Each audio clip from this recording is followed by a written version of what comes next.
ba? Colon. Ano nakalagay sa slide niya? Colon. Colon. Oh, yan ang lining epithelium ng colon. So we will ask, look at this class. What do you see?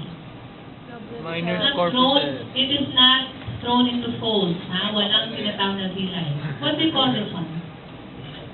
It still has your intestinal glands.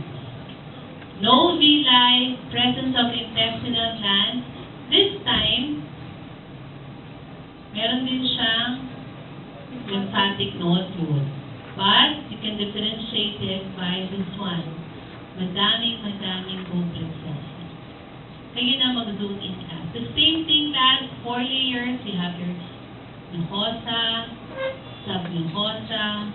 You have your tunica muscularis, that is your inner circular, outer longitudinal, and then your adventitia. Same class. 51. So important is for you to look into your microscopes and slides, hindi puro picture, okay? But I am sure hindi namin papakita magkasunod ang colon at ang rectum, okay?